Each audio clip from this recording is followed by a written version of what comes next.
Hey guys, welcome to week 4. We're going to talk about the importance of warming up properly and cooling down. So, what I call the bookends, from the front of the book to the back of the book. We want to make sure that we do this. Now, I'll be honest, I'm like notorious at skipping or just doing just barely enough to warm up. But as I've gotten older, I'm almost 39 now, I have to warm up more than I used to. It's the only way that I actually feel good if I really want to get after it. So, some of you probably are like, yeah, duh. But I'll be honest, there's a lot of us that used to get away with it and feel like we could just skip. So I want to talk about the importance of it, what research really shows us, because warm ups are like one of the most um, interesting things in the fitness world. There's so many different approaches depending on what tribe of fitness you've been associated with. If you were on a sports team, there's probably a more sports specific warm up. If you did CrossFit, you probably had more of a like what feels like a workout, pre-workout warm up.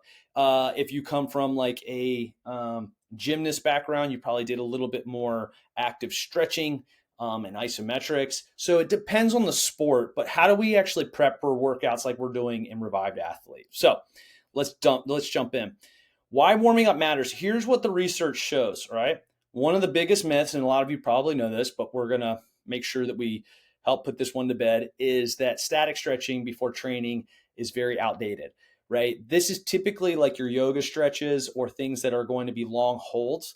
They may feel really good, and that's okay if you want to do them, but they don't actually prep you for the workout very effectively. Matter of fact, what they tell the muscle to do is kind of lengthen, but they tell it to lengthen in a very passive way, which is not what we're going to be doing in the workout. We're going to be doing a very active thing with those muscles where we're going to be contracting them. So we want to make sure that we are doing some sort of blood pumping into the muscle as we contract, right, from flexion and extension of the muscle so that we can get you fluid. So that's one. We want to make sure we're not doing that. We're doing active stretching. We want to see proper warm-ups with muscle temperature is elevated. So your body temperature is getting up, and this allows for blood flow so that we're getting nice and warm. It allows for your brain to turn on. Much of lifting really is getting the brain very acclimated to moving the body. So we're getting the nervous system turned on. Where this is really exposed is if you had a bad night of sleep, you're going to see that it's a lot harder and you're going to need to warm up longer to kind of get your brain turned on to get awake and ready to go. Especially for those of you who work out early in the morning, warming up is going to be even more important for you. And also, it's probably true for those of us who are approaching 40 or older, who are going to be getting closer to the end of the day workouts where we've been sitting most of the day. Just going to be very stiff. Okay, so rehearse. We need to get the muscle temperature rise. So that means we need to be pumping blood and doing a little bit to get us awake and breathing a little bit, okay?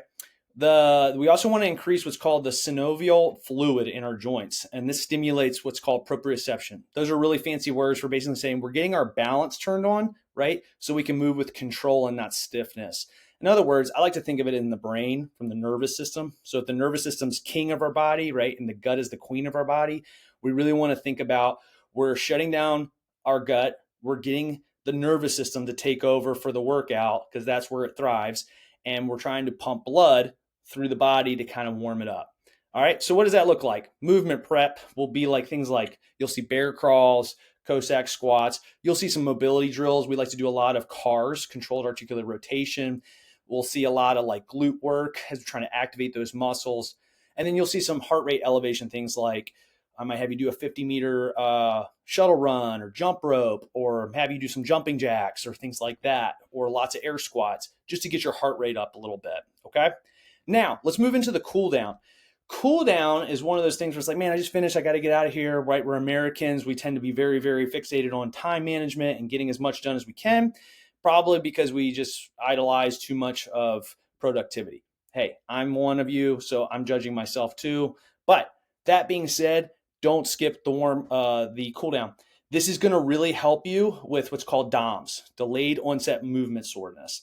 And this is what, like when you get back into training and you feel that super soreness, this actually helps you kind of flush the body out at the end and get you back down, your nervous system back into a parasympathetic state. So we want to shift in the workout and warm up, we're getting you into a sympathetic nervous system. This is fight or flight, right? Getting ready to survive.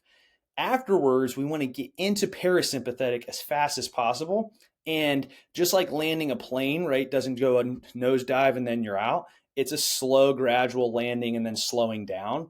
That's how you want to think of your workout. You want to have a parasympathetic state by the end so that you can start getting into rest and digest. And this is going to actually help get your gains up a lot more too. So think of things like a 5-minute bike at the end of your workout, or a walk for 400 meters, doing some breathing, like parasympathetic breathing for 4 seconds in, exhale for 6 seconds out, gentle mobility like 99s or wall supported child pose. You can even do a little bit of foam rolling or some, like maybe even some hangs for some deep stretches. And this is where, if you wanted to do static stretching, I would do them at the end of your workout. That's where you're going to lengthen the muscle a little bit. Although research really shows us it's very difficult to actually lengthen our muscles, but it allows us to calm the muscle down, would probably be more appropriate research response there. So don't skip the bookends, right? Warm up, cool down. Next week, we're going to talk a little bit more about hydration and the importance of water intake. So last week we talked about walking. This week we talked about not skipping warm-ups and cool downs and the research behind it. Next week, we're going to talk about hydration and the impact it has on your fitness, on your body, and also your performance. So see you next week.